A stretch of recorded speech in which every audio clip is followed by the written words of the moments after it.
နောက်တစ်ခေတ်ကကျေးလက်ဘဝအပိုင်း၈လျှော်ပေများကိုသွားခုတ်ကြမည်ဟုကြားလိုက်တော့ကလေးများ၏မျက်လုံးများမှာလင်းလက်သွားတော့သည်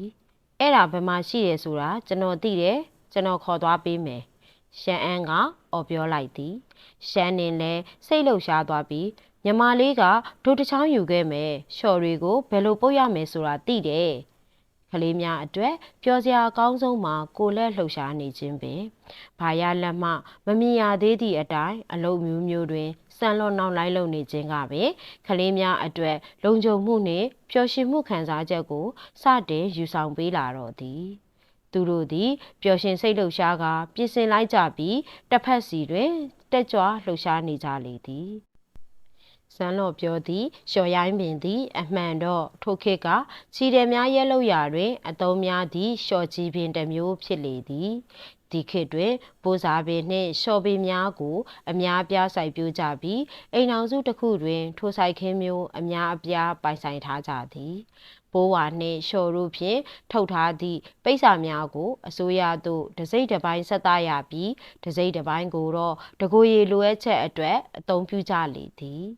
ပိုးနှင့်ဝါလိုပစ္စည်းများကလယ်သမားများကိုယ်တိုင်အတွက်သုံးဖို့ရန်ပင်အလွန်မှတန်ဖိုးကြီးလာသည်သူတို့ကိုငွေအတွက်ရောင်းချဖို့စီရင်စုသို့ယူသွားလေရှိသလိုကုန်ပစ္စည်းချင်းတိုက်ရိုက်လဲလှယ်ရန်အသုံးပြုကြသည်လည်းရှိလေသည်တစ်နှစ်ပတ်လုံးအလုပ်ကြိုးစားနေရသည့်လယ်သမားများကတော့လျှော်ကျဲအဝတ်စားများကိုသာဝတ်ဆင်နိုင်နေသည်ပိုးစားပင်များနှင့်လျှော်ပင်များကိုစိုက်ပျိုးကြသဖြင့်အရိုင်းပင်နှင့်ပိုင်ရှင်မဲ့ပင်များကတော့ကျန်သေးသည်ရှမ်းမိသားစုသည်သူတို့၏ပိုင်ဆိုင်မှုကိုခွဲဝေစဉ်ကပေမအိမ်တော်စုကဘာပိုးစားခဲလျှော်ခင်းမှမရခဲ့သည့်အပြင်စပားကင်းလေးတစ်ခုကိုပင်မရခဲ့ချေအခုတော့စမ်းလော်သည်လျှော်ရိုင်းပင်များကိုသာခုတ်ဖို့စဉ်းစားနိုင်တော့သည်သူမ၏အတိတ်ဘဝကတောင်ပေါ်တွင်ယောဂမခံစားရခဲ့နေထိုင်သည့်9နှစ်တာအတွင်းသူမသည်တယောက်တည်းပျော်ပျော်ရွှင်ရွှင်နေနိုင်သည့်နည်းလမ်းများကိုရှာတွေ့ခဲ့ပြီးအတိုင်းအတာတစ်ခုအထိကိုဟာကိုစောင့်ရှောက်နိုင်ခဲ့သည်သူမ၏ဖုန်းနှင့်အင်တာနက်ကျေးဇူးအပြင်တောင်ပေါ်တွင်နေထိုင်ကြသည့်အိမ်နီးချင်းလူကြီးများကြောင့်သူမသည်အများအပြားကိုလေ့လာတတ်မြောက်ခဲ့သည်တခါတရံသူမသည်ဗီဒီယိုများတင်ရသည့် website တစ်ခုတွင်လည်းသူမအသစ်တက်မြောက်ထားသည့်ပညာများကိုဗီဒီယိုဖြင့်တင်ထားတတ်သည်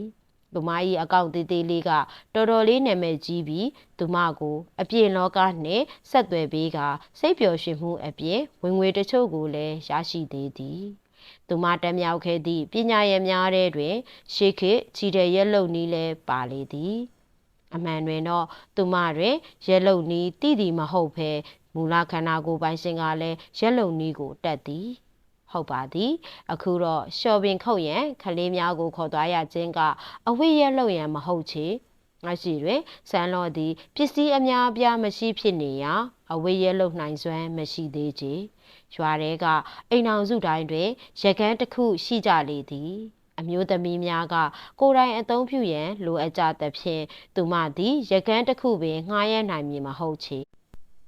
လျှော်ပင်ကိုခုတ်ပြီးနေတော့သူမသည်ခြီလုံးရစ်ဖို့သာအကျန်းတယ်လုံနိုင်မည်စံလော့ကခြီလုံးများကိုဈေးသို့ယူသွားပြီးရေစလုံးတစ်လုံးနှလုံးလောက်နှင့်အလဲအလဲလုံနိုင်မလားသိကျင်သည်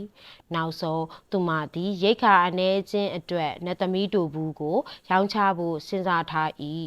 ပါဝင်ပစ္စည်းများကတောင်ပေါ်တွင်အရှံပယ်ရနိုင်ပြီးအပင်ကားရသည့်ပြာကလည်းမရှားပါလေရာအခုလေးတွင်အိမ်မာလောက်ထားသည့်မြေအိုးတစ်လုံးနှင့်ပကံလုံး3လုံးစာကမြည်မြရနိုင်ပါမည်နီဒါသည်သူတို့၏ဘိုက်ကိုပင်ဖြည့်တင်းဖို့ရန်လုံလောက်မည်မဟုတ်ချေသူမသည်နောက်ရက်အနေငယ်အတွင်းတွင်ပင်ပန်းသည့်အလုပ်ကိုမလုပ်နိုင်သေးရာရှော့ချီထုတ်ခြင်းကအိမ်တွင်ထိုင်ပြီးလုပ်နိုင်သဖြင့်ဒါကပြည့်ပြည့်စုံသည့်အလုပ်တစ်ခုပင်ခလေး2ယောက်ကလည်းကူညီပေးနိုင်လေသည်မောင်နှမ2ယောက်ကအနီးနားကတောင်များကိုတီးကြပြီးရွာသားများအတွက်တော်တော်လေးအန္တရာယ်ကင်းမှန်းတီးကြသည်သူတို့သည်လျှော်ပင်များကိုတွားရှာကြမည့်နေရာကိုပြောလာကြရင်စမ်းလော့ကိုနေရာတစ်ခုစီသို့ခေါ်လာကြလေသည်သူတို့သည်ရွာဘက်သို့ဥတည်သွားနေသဖြင့်စမ်းလော့ကိုဆက်စုပြီးကြည့်နေကြသည့်ရွာသားများကိုမကြာခဏဆိုသလိုတွေ့ရလေသည် ရွာတွေကလူတိုင်းကရှမ်းမိသားစုအိမ်ခွဲသားသည်ကိုသိကြသည်သို့သောအိမ်မခွဲခင်နှင့်အိမ်ခွဲပြီးနောက်ပိုင်းတွင်ဆန်လောကရွာသားများကိုအဆက်အဆံမရှိသလောက်ပင်တလောကရှမ်းအနှင့်ရှမ်းနေတို့သည်ရှမ်းဆန်းအိမ်တွင်အစားအစာမကြာခဏလာတောင်းတသည့်သတင်းများကိုကြားမိကြသည်သူတို့သည်ရိတ်ခါမရှိတော့မှန်းသိတာလေသည်ဆန်လောကအပြင်ထွက်လာသည်ကိုမြင်လိုက်ရသည်တွင်လမ်းတွင်တွေ့ဆုံကြသူများကအထူးဆန်းတစ်ခုလိုဖြစ်နေကြတော့သည်ရှမ်းအန်ရှမ်းနေတို့နှင့်ရင်းနေကြသူများကရက်ပြီးစကားပြောကြလေရာသူတို့သည်လျှော်ပင်များသွားခုတ်မိအကြောင်းသိလိုက်ရပြီးစုတ်တက်ဖြင့်ထွက်သွားကြလေတော့သည်သူတို့တွေကဘိုက်ပြေးဖို့တောင်ခက်ခဲလုပ်နေရတာလျှော်ခုတ်ပြီးအချီးနှီးဖြစ်မဲ့အလုပ်ကိုလုပ်နေကြသေးတယ်ဟုတ်ပါသည်ဇန်လွန်ကတော့ဒီလူများကိုမမှန်မိသလိုသူတို့၏အတွေးများကိုလည်းမသိချေသူမသိခဲ့လင်အောင်ခရုဆိုင်လိမ့်မည်မဟုတ်ချေသူတို့သည်မကြမေတွင်သူတို့၏ပထမဆုံးပန်းနိုင်သို့ရောက်လာကြလေသည်လျှော်ပင်ခုတ်ခြင်းကပင်မဲသည့်အလုပ်တော့မဟုတ်ချေ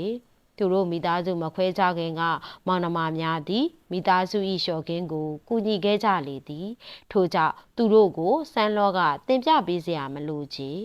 အမှန်တွင်တော့သူတို့သည်ဒီအလုပ်ကိုဆန်းလော့ကိုယ်တိုင်ထက်ပင်ပိုပြီးရင်းနှီးကြသည်သို့တော်လည်းသူမ၏မူလခန္ဓာကိုယ်ကသေလူမျောပါနေမကောင်းဖြစ်ခဲ့သည်ဖြင့်ဆန်းလော့၏ရုပ်ပိုင်းဆိုင်ရာအခြေအနေကအားနည်းနေစေဖြစ်သည်သူမသည်တကြားရည်နှင့်ဆံပြုတ်နေနဲ့တောက်ထားတော်လဲဒါကခန္ဓာရည်ရှိသည်ဆိုယုံလောက်တာပင်ချော်ပင်ခုတ်ရသည့်မနက်ခင်းကာယလောအားကိုတုံပြီးသွားသည့်နောက်တွင်သူမသည်တဖြည်းဖြည်းအားနည်းလာပြီးလက်များကစတင်တုံရင်လာတော့သည်ဂယုတဆိုင်ရှိသည့်ရှမ်းအန်းကအလုတ်ကိုလွှဲယူလိုက်ပြီးစန်းလော်ကိုအနားယူဖို့အတင်းပြောတော့သည်မောင်နှမနှစ်ယောက်သည်ရှော့ပင်တစ်ခွက်ကိုကျွမ်းချင်းခုတ်လိုက်ကြကရှော့စီးနှစ်စီးလောက်ရလာပြီးနောက်တွင်အိမ်သို့ပြန်လာခဲ့ကြ၏ဒီလျှော်စီးနှစ်စီးကအများကြီးမရတော့လဲရှမ်းအန်းကဆန်းလော့ကိုနောက်တစ်ချိန်မသွားခိုင်းတော့ချေရွာကကလေးတွေသွားဆော့နေကြတဲ့ရှော့ကင်းတွေရှိသေးတယ်ရှမ်းနေနဲ့ကျွန်တော်လှုပ်တတ်ပါတယ်မကြီးကအိမ်မှာပဲနားလိုက်တော့ရှမ်းနေကဆန်လောဤဖြူပြော့နေသည့်မျက်နှာကိုလှမ်းကြည့်လိုက်ပြီးအခိုက်အတန့်ချီတုံချတုံဖြစ်သွားကညီမတို့တွေအဖွားချမ်းပေးထားတဲ့တကြားညိုကိုဖျော်ပေးရမလားယင်တရက်ထဲတွင်တကြားညိုနှစ်တုံးကိုစားလိုက်ခြင်းကဖြုံတီးလွန်းသည့်စိန်ခံခြင်းတစ်မျိုးပင်နှစ်တကူပွဲတော်တွင်ပင်မတုံးရဲကြကြတို့တိုင်ရှမ်းနေသည်ရှေ့ရက်ကဆန်လော့ဤကြောက်မဲ့ဖွယ်အခြေအနေကိုကွက်ကွင်းမှတ်မိနေရာတကြားထက်သူမ၏ကျမ်းမာရေးကိုပိုပြီးတန်ဖိုးထားမိလေသည်ဆန်လော့ကခလေးနှစ်ယောက်ရွာနာကလျှော်ပင်များကိုတွားခုတ်မိကိုစိုးရိမ်စရာမလိုသဖြင့်ခေါင်းငိတ်လိုက်၏အင်းမနင်တို့နှစ်ယောက်လျှော့သွားခုတ်ကြအမကအိမ်မှာလျှော်မြင့်ချထားလိုက်မယ်ကြံသည့်တကြားတို့ကိုစားဖို့ကတော့စမ်းလော့သည်သူမ၏အခြေအနေကိုသိလျာအလင်းမလိုချေတကြားရည်တောက်ဖို့မလိုပါဘူးတကြားကခဏနေအသုံးဝင်လာအောင်မှနင်တို့တွေလျှော်စည်းနည်းနည်းလောက်ယူပြီးပြန်လာမှပဲအတူတူစားကြမယ်နော်တကြားရည်နည်းနည်းပါဝင်သည်နတ်သမီးတူဘူးကခလေးနှစ်ယောက်အတွက်တော့အမှန်ပဲစားတော့ကောင်းတစ်ခုဖြစ်ပေလိမ့်မည်ချမ်းနေကသူမ၏စကားအနက်အဓိပ္ပာယ်ကိုနားမလဲလိုက်ဖဲသူမ၏မာကြီးကသူတို့သုံးယောက်အတူတူစားကြမိအကြောင်းပြောလိုက်သည်တို့သာကြားလိုက်လေသည်မနက်ခင်းကတောက်ခဲ့သည့်စားနှင့်တကြားရည်လေးနည်းနည်းအကြောင်းကိုပြန်စဉ်းစားမိလိုက်တော့သူမသည်အလိုလိုတရေယူလာတော့သည်ထို့နောက်မှသူမ၏ဆရာထက်သန်နေမှုကိုရှက်ရွံသွားပြီးမြန်ကောင်းခါကပြောလေသည်ညီမလေးကမလိုပါဘူးသူမကဖျားလဲဖျားမနေသလိုနာကျင်နေတာလည်းမရှိဘူးလေဘလို့လုပ်ပြီးမာကြီးရဲ့တကြားရည်ကိုတောက်လို့ဖြစ်မှာလဲဆန်လောကပြုံးလိုက်ပြီးကလေးများကိုလျှော်သွားခုတ်ခိုင်းလိုက်ကသူမကို၌ကတော့အိမ်အပြင်ကကြောက်တုံးပေါ်တွင်ထိုင်လိုက်ပြီးလျှော်မြင်များကိုစတင်ချထုတ်လိုက်တော့သည်အလုံးလုံးပြီးလျင်အစားစားရမည့်ဂရီကအကောင်းဆုံးစိတ်အားတက်ကြွမှုဖြစ်နိုင်ပြီသည်ခလေးနှစ်ယောက်သည်တောင်ပေါ်ကမြန်ဆင်းသွားပြီးတနာရီအတွင်းတွင်လျှော်စည်းကြီးနှစ်စီးဖြင့်ပြန်ရောက်လာကြ၏မောင်နှမနှစ်ယောက်ကလျှော်များထက်ခုတ်ရန်ထွက်သွားချိန်တွင်တော့ဆန်လော့က သူမ၏အလုပ်ကိုခဏချလိုက်ပြီးတောင်ဘေးကစမ်းချောင်းတွင်မြေအိုးတစ်လုံးဖြင့်ရေနည်းနည်းသွားခတ်ခါမီးမွေးလိုက်ပြီးအဖွားချမ်းပေးခဲ့သည့်တကြားညိုကိုအရေဖြော်လိုက်လေသည်ဒီတစ်ကြိမ်တွင်တော့သူမသည်တကြားရည်ထဲတွင်စားမထဲတော့ချေဒီအတိုင်းတကာရည်ဖြစ်အောင်ကျိုးလိုက်ပြီးနောက်မီးငိမ့်လိုက်၏သူမသည်မြေအိုးကိုတိရွက်ထူထူခင်းထားသည့်ကြောက်စပွဲပေါ်ဂယုတစိုက်တင်ထားလိုက်ပြီးတကြားရည်အေးသွားသည့်အထိစောင့်လိုက်ခါနတ်သမီးတိရွက်အရေကပြစ်ခဲသွားသည့်အခြေအနေရမရကိုစစ်ဆေးကြည့်လိုက်သည်ပြာရည်အချိုးကမှန်သွားကအယောအနှောကကောင်းကောင်းလေးခဲသွားလေသည်ရှမ်းအန်းနှင့်ရှမ်းနေတို့တတရအကျိန်ပြန်အရောက်တွင်တော့နေလုံးတီတရားကိုကြည့်လိုက်ပြီးစမ်းလောကသူတို့ကိုအပြစ်မထွက်ခိုင်းတော့ချေသူမချစ်ထုတ်ထားသည့်လျှော်များကိုဘေးတွင်ချထားလိုက်ခါသူတို့ကိုလှမ်းခေါ်လိုက်တော့သည်လက်စေးမျက်နှာတစ်လိုက်ကြအောင်ပြီးရင်ငါတို့တွေထဲမှာရတာရှိတာလေးစားရအောင်အရသာရှိတာလေးစားရမယ်တဲ့ရှမ်းအန်းနှင့်ရှမ်းနေတို့အတွက်တော့ဒီစကလုံးလေးကအိမ်မက်တစ်ခုနဲ့ပင်သူတို့အကိုကြီးအိမ်ကထွက်သွားပြီးကတည်းကသူတို့သည်ဒီလိုစကားမျိုးကိုမကြားရတော့ချေ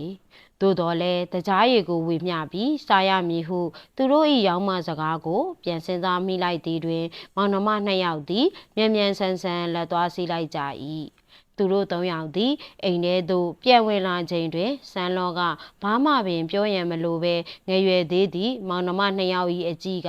စပွဲတစ်ခုလိုတုံထားသည့်ကြောက်ပြားပေါ်သို့အလိုလိုရောက်သွားတော့သည်အထူးသဖြင့်ကြောက်ပြားပေါ်တွင်တင်ထားသည့်အယောင်တလက်လက်နှင့်အစိမ်းရောင်ပကံလုံးနှလုံးပင်သူတို့ကိုတည်ကားလောက်မှင်သက်အံ့ဩသွားစေတော့သည်ဒါကပါလဲဟင်ပကံလုံးများကအတူတူဖြစ်တယ်လို့အယောင်ကလည်းအတူတူပင်သို့တော့အခုတော့အထဲတွင်ရောက်နေသည့်အရာကအယောင်ပိုရင့်နေပြီးစိတ်ဆူရှုံးလဲသည့်အစိမ်းရောင်ဖြစ်နေတော့သည်မျက်လုံးအဝိုင်းသားဖြစ်သွားသည့်ရှမ်းအန်းနှင့်ရှမ်းနေတို့သည်ဆန်းလော်ကိုလှည့်ကြည့်လိုက်ကြပြီးရောင်းမကြီးဒါကခုနကတရွက်အရေးတော့မဟုတ်ပါဘူးနော်ဟုတ်တယ်မလားဆန်းလော်ကပြုံးပြလိုက်၏အမှန်ပဲဒါကစားလို့ရတယ်လို့ငါနင်တို့ကိုပြောသားပဲဒါလေးကိုလှီးပြီးနင်တို့ကိုမြည်ခိုင်းမယ်နော်အစပိုင်းကတကြားကြိုရတွင်သုံးသည်ဝါကြောင်ပပလေးကိုယူလိုက်ကသူမသည်ပကံလုံးတစ်ခုတည်းကတိုဘူးနှင့်တူသည့်အရာကိုကျွမ်းကျွမ်းကျင်ကျင်စတင်လှီးပေးလိုက်တော်သည်အမှန်ပင်ဒီဝါကြောင်အပြားလေးကဆန်းအန်း၏အကူအညီဖြင့်လှုပ်ထားသည့်ယာယီသုံးဓာလေးတစ်ချောင်းပင်သို့တော်လဲသူတို့၏အဓိကအစားအစာမှာလက်ဖြင့်အလွယ်တကူချိုးလို့ရသည့်အသီးရွက်ဟေးရတာဖြစ်ခဲ့လေရာထိုဓားလေးကိုသုံးရသလောက်ပင်စမ်းလော့ကနတ်သမီးတူဘူးကို2စင်တီမီတာ4000တုံးလေးဖြစ်အောင်ချွန်းချွန်းချင်ချင်တုံးလိုက်လေသည်ထို့နောက်ပကံလုံးထဲသို့အိုးထဲကအေးခံထားသည့်တကြားရည်ကိုနည်းနည်းလောင်ထည့်လိုက်၏နှစ်စွန်းအပြည့်လောက်လောင်းထည့်လိုက်ပြီးအตาအရာမှွေလိုက်ပြီးတရုံးကိုခတ်ခါရှမ်းနင်ကိုပေးလိုက်တော်သည်အားနှင့်အရင်မြင့်ကြည့်ကြောက်စိမ့်နှင့်တူသည့်စားစရာလေးကဤဆက်ကတုံတုံအီအီနှင့်တစ်သားစွန်းပေါ်တွင်အตาအရာလှုပ်ရမ်းနေလေသည်မောင်နှမနှစ်ယောက်သည်ဒီလိုတရေကြစရာမျိုးကိုတခါမှမတွေ့ခဲ့ကြဘူးကြီးအမြင်တတ်နှင့်ပင်သူတို့ကိုမျော်လင့်တကြီးတရေများကြလာစေတော့သည်ရှမ်းနေမှာစားလို့ရသည်မရသည်ကိစ္စကိုဆက်ပြီးစိတ်မပူနေတော့ပဲစမ်းလော်စီကဇွန်းကိုယူလိုက်ကစားကြည့်လိုက်တော့ချက်ချင်းဆိုသလိုနူးညံ့သည့်ရနံ့တစ်ခုကိုအာယုံခံလိုက်မိတော့သည်ချိုချိုမွေးမွေးလန်းဆန်းပြီးတုံအီအီနဲ့အထီအတွေ့ကအံ့ဩစရာကောင်းလိုက်တာအကိုလေးဒီရတာကလေငါတို့တွေနှစ်တစ်ကူးမှစားတဲ့အသားထက်တောင်ပိုကောင်းသေးတယ်